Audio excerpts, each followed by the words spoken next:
کې لړۍ روانه ده او دا د یو ځل بیا د یو نوي ویډیو سره ستاسو خدمت کې په نننۍ ویډیو کې غواړو چې د یوزر د خانه د انپوټ یا د یوزر د خانه چې کوم معلومات داخليږي د کیبورډ په ذریعه څنګه مونږ کولی شو دا په وریبلو کې مونږ ذخیره کړو لکه څنګه چې په تېره ویډیو کې وریبلو باندې بحث وکړو اوس غواړو چې هغه ډیټا یا معلومات چې د یوزر د خوا داخليږي هغه څنګه په مونږ واخلو د یوزر نو د دې لپاره لومړنی شی چې زموږ لپاره مهم دی په جاوا کې هغه مونږ باید سکینر امپورټ کو جاوا کې ځینې شیونه دي چې دا باید مونږه امپورټ کو تر څو د هغې نه مونږه استفاده وکړو نو د سکینر د امپورټ دپاره مونږه لیکو امپورټ جاوا ډټ UTIL ډټ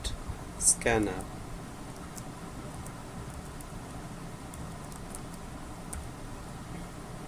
البته غټ اس به په غټ توري سره اوسیږي سکینر نو کله چې دا امپورټ که نو اوس مونږه کولی شو چې د سکینر څخه استفاده وکړو سکینر د یوزر انپوټ دپاره استعمالیږي نو مونږ اوس مونږه په دې ځای کې د کلاس مونږه د مخکې نه لرو د تېرې ویډیو نه او مونږ غواړو چې خپل پروګرام په همدې کې مخته بوځو نو اوس لیکو سکینر اوس دلته یو سکینر یو وریبل چې تایپ سکینري دا مونږه لیکو تر څو دغه انپوټ پکې ذخیره کړو مثلا دې ته نوم ورکو انپوټ دا مونږ کولی شو چې هر رقم نوم ورکو نو بیا لیکو نیو بیا سکینر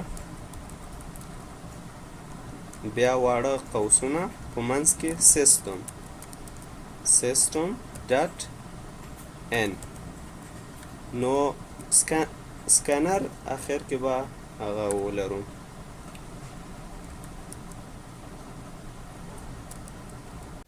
نو سکینر په دې کې څه کوي چې سکینر هغه انپوټ د یوزر نه راخلي کوم انپوټ دا سیسټم ډټ ان معنا هغه انپوټ هر څه چې سیسټم ته داخليږي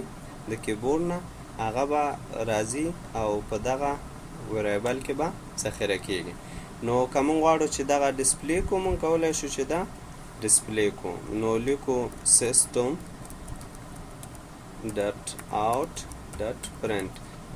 چې غواړو دا مونږه پرنټ کو یا د سکرین په مخ باندې وښیو نو لیکو همدغه وریبل نیم لیکو چې کوم یو مونږه دی وریبل انپوټ دی ډټ نیکسټ لاین دا به په دغه لاین کې چې څومره شی مونږه لیکو انپوټ لیکو هغه به ټول مونږه ته پرنټ کوي نو کله چې دا مونږ رن کو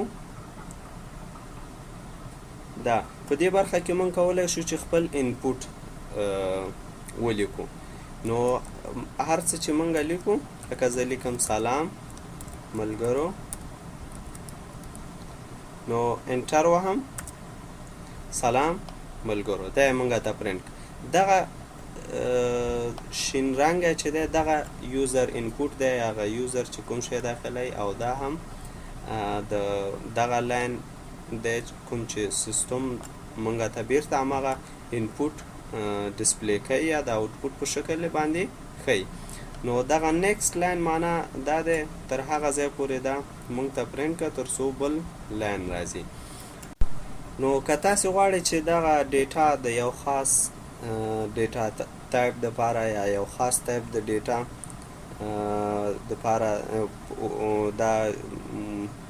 پروګرام ولیکئ او دا په یو خاص ډیټا ټایپ کې ذخیره کوي نو هغه طریقه هم اسانه ده دا خو جنرال ډیټا شوله که ته هر څه داخلی هغه ډسپلی کوي که ته غواړې چې خپل انپوټ په انټیجر کې فلوټ کې ډبل کې یا سټرینګ کې ذخیره کې نو اسانه طریقه ده مثلا زه غواړم چې وایم چې زما انپوټ چې دی هغه سټرینګ دی نو زه لیکم سټرینګ دلته به ورته نیم ورکوم چې زما د هغه نوم څه شی دی د دغه ډیټا ته زه ډیټا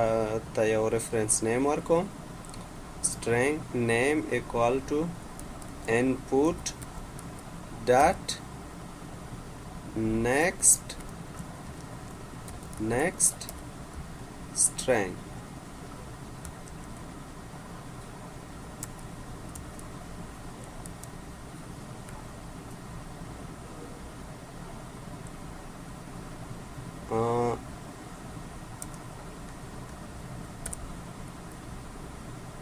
ښه نو اوس زه کولی شم چې نیم نو کله چې دغه ډیټا زمونږ داخلیږي دا به ټوله راځي په نیم کې به هغه کیږي ذخیره کیږي او که زه غواړم چې دا پرنټ کم نو کولی شم چې دلته پرنټ کم که زه غواړم چې دې سره څه اضافه ټکسټ پرنټ کم نو داسې لیکم دلته د میوې نوم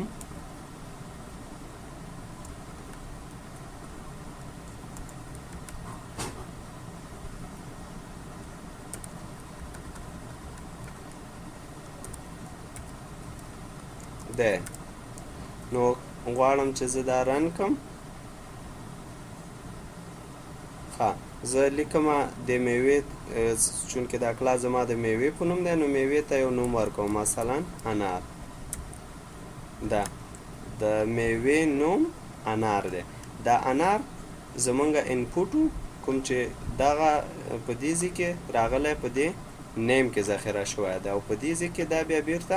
آوټپوټ ته ورځي نو که تاسو ډیټا چیرته انټیجر فلوټ یا ډبل یوازې کولی شي په دغه ځای کې ورته تغییر ورکوي مثلا کولی شئ چې انټ نمبر مساوي کیږي نیو input dot next وبخښئ نیو پکې نشته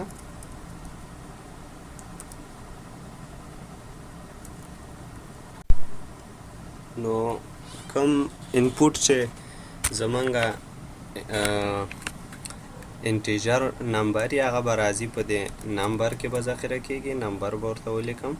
پوره او کوم چې زمونږ سټرینګ یې هغه به راځي په دې نیم کې به ذخیره کیږي ډیټا ټایپ به سټرینګ نو که موږ غواړو چې انټیجر عدد ته یا نمبر ته لاسرسی وکړو یا راواخلو نو دې نمبر ته اشاره کوو ځکه دغه ریفرنس نیم دی او انپوټ یې همدې کې ذخیره کیږي او که غواړو چې سټرینګ ته موږ لاسرسی وکړو نو هغه به په دې نیم کې موږ لټوو نو دا زمونږ نننی ویډیو خدای دې وکړي چې ګټوره درته تمامه شوي تر بلې ویډیو پورې په خدای سپارم د خدای په امان